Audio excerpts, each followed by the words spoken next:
bigger than 1/4. Now we all know that they're going to stop paying SNAP benefits on November 1st.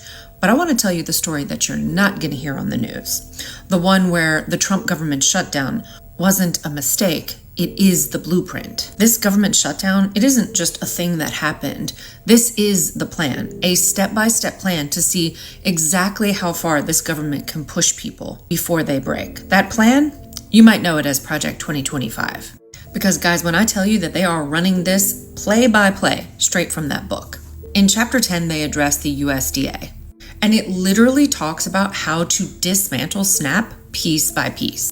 Step 1, move SNAP out from under USDA and put it under HHS, Health and Human Services. That way they can push all the welfare services under one umbrella, making them easier to streamline and cut.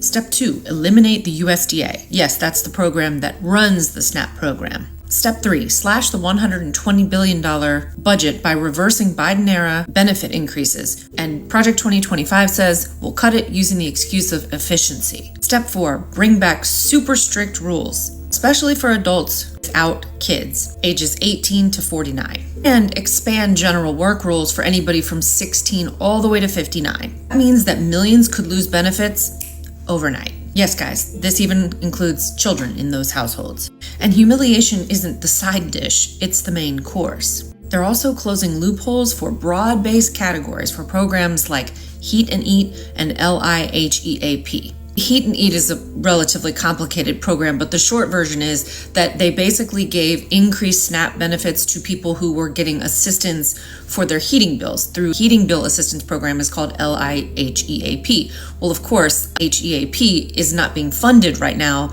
or they're running on fumes because of the government shutdown. So this only further compounds the problem. So you have families who are going to go without SNAP benefits, and they're not going to have access to money to pay their heating bills.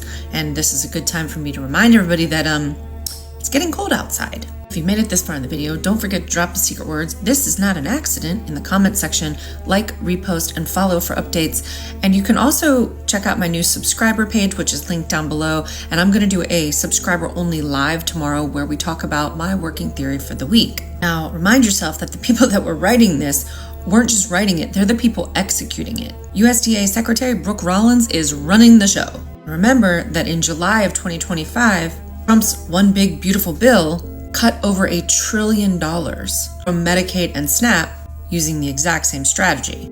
And the Food Research and Action Centers say that hunger could jump by 25% nationwide as a result of those cuts. In other words, it's not a mistake, it's part of the plan.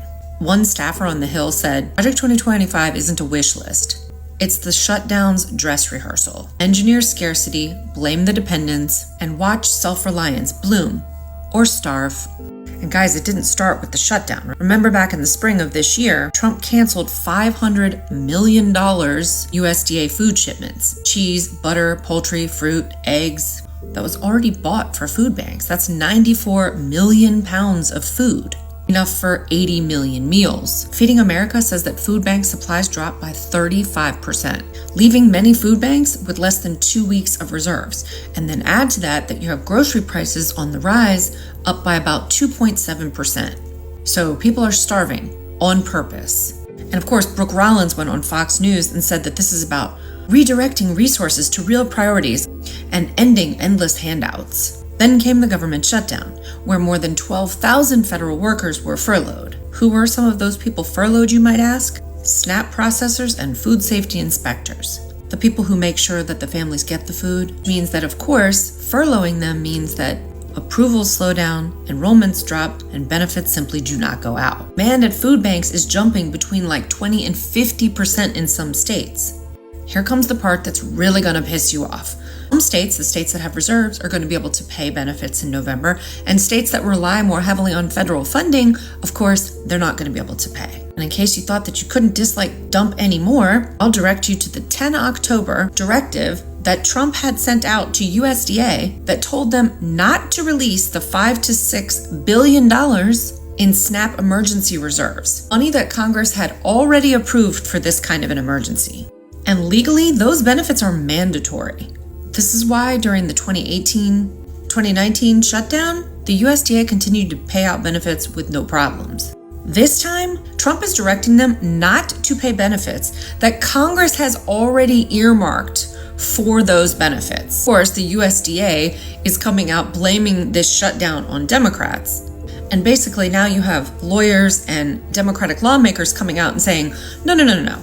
Trump is breaking the law. This is illegal. He is telling the USDA not to issue funds to people so that he can use it as leverage against the Democrats to get them to reopen the government without making any concessions. So here we are, a government shutdown that was not a mistake, but yet part of a calculated plan. So for clarification, Project 2025 didn't just dream up benefit rollbacks and increased work requirements. It scripts furloughs, freezing emergency funds, and letting families fall through the cracks. Now you have 25 states saying that on November 1st, benefits will stop, as in will not be paid.